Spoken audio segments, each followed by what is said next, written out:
What is going on, everybody on YouTube? It's your boy YooooJimbo back with another episode. In this one, we are actually going to be doing our predictions for UFC 329. So let's get right into it. All right, so we are just going to do the prelims and the main card just to make it not too long of a video. We're just getting in here quick, doing our quick choices. So the first fight of the prelims is going to be Luke Riley versus Kai Kamaka III.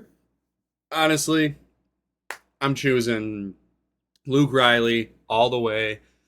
He fights under Paddy the Baddy's gym, and I think he is just a phenomenal fighter from his first fight. I don't really know anything else about this other guy, so I'm definitely intrigued to see how he fights, but I think Luke Riley's going to take this one all day. Next, we got Cody Garbrandt versus Adrian Yanez. So, based off the last fight, Cody Garbrandt won. Adrian, he got a draw. This is kind of up in the air. I assume the odds. Oh wow, the odds are actually Adrian all the way. I agree with that totally. I thought people were gonna be behind Cody Garbrandt. Personally, not my favorite fighter. Don't like his attitude. So my vote's gonna be towards Adrian Yanez all the way. And then we got Elijah Ellison versus Gable Stevenson. This is Gable's debut. This dude has been talked about, I don't think enough, personally. And I hope he lives up to this hype that is behind him right now. But from what I've heard, this dude's he won gold in heavyweight wrestling. He's he's supposed to be a madman, supposedly. And from the little bit of fights I've watched of his, he seems like it. And all of the UFC embedded footage and stuff, this dude seems like he might be changing the heavyweight game, and I'm really excited to see where he goes with it.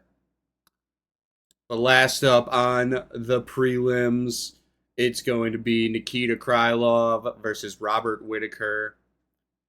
I am not sure I have seen Robert Whitaker fight at light heavyweight personally. I've always thought he was a middleweight. So this could be him moving up here. I could be wrong. He could have already fought at light heavyweight, and I'm just being a ding dong. But that's going to be interesting. He's not going to have to cut as much weight. So I think that's good for him. But Krylov, I would say he's a matched opponent. And the odds are going towards Robert Whitaker. I'm going to agree with the odds right there. I think Robert Whitaker is going to take that fight. But now we're heading into the main card. Wow. I didn't even look at that. That's going to be a killer fight, y'all. We got King Green versus Terrence McKinney. The odds are pretty much even on these two. They're both on wins for their last fight. McKinney does have that reach. I'm gonna put my vote towards Terrence McKinney just because I love that dude. I love both of these guys. Both these dudes are killers, but I want to see Terrence get a good win here. I think that'll keep moving him up through the lightweight division. King Green, as always, a baller. I think this is gonna be a highlight fight for both of them. This is gonna be really good. Moving up, it's Brandon Royval versus Lunar Kavanaugh. I don't know how to say that. I am terrible at last names, and I am excited to watch the UFC fight go down and hear how they pronounce that last name. Honestly, guys, I have never been a big fan of Brandon Royval. There's nothing wrong with him or anything. I just not my favorite. So my vote's gonna be on this new guy. I think he's gonna pop off. The next fight, Mario Bautista versus Corey Sandhagen. I think this is going to be a pretty good matchup. I I can see Mario piecing him up on the feet, and Corey, we know him. He's a killer grappler. He he's gotten some unfortunate losses along the way to steer him away from title fights and things like that. I think he may have gotten one. I could be completely wrong though. But he's a pretty good fighter. Um, let's see. What is the odds? The odds are towards Corey. Um, I'm gonna have to say Mario. Not. I actually really like Corey compared to Mario, but I'm gonna take Mario here only because I feel like he's got he's got a better strikes.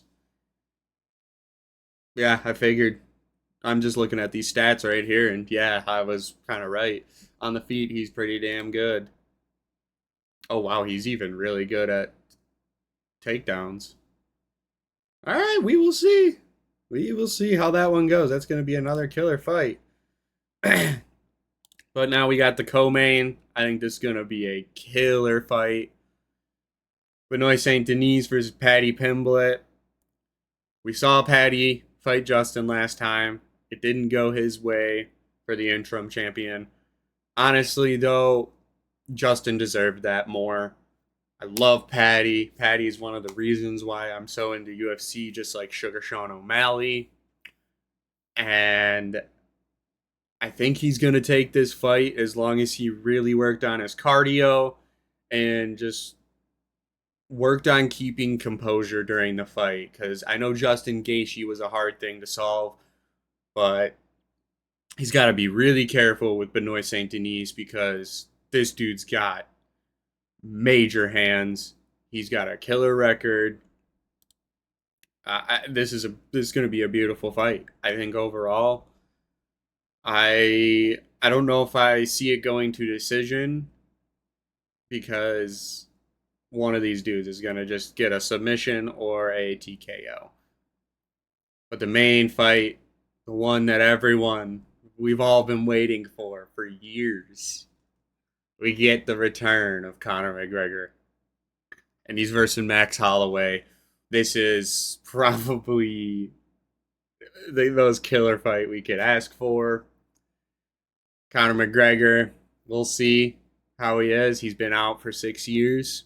It's going to be a real interesting bout because Max Holloway is riding a train of just beautifulness. I know it says he came off a loss, but after the TKO of Justin and all of that, I think Max is just ready to go. It's interesting that they're fighting at welterweight. So Max is cutting a little bit less, which will be good for his chin. But we'll also see how Conor fights. We haven't seen him fight for 6 years. He could come out like a beast and talk his smack like he always has and show back up and make a name again. Or Max Holloway is just going to put the end to his career after another fight. You know, I think he's got two more fights on his little thing contract Conor McGregor does, and we'll definitely see how it goes. I I feel like I gotta take Max after watching that knockout of Justin. That was crazy. Just watching him fight recently. I'm gonna take Max here. I think it's gonna be a good one. Alrighty, y'all. I hope you guys enjoyed this quick prediction video. I know it's nothing special, nothing crazy, just my personal predictions. I've been watching UFC for a little while now, so I enjoy doing little things like this, even if it's not the most educated, but I have some knowledge. And I'm going to try and continue to do this for all of the numbered cards. I'm excited for International Fight Week. We're already here, basically. Um, but I appreciate it. And I will see you guys in the next video. Peace out.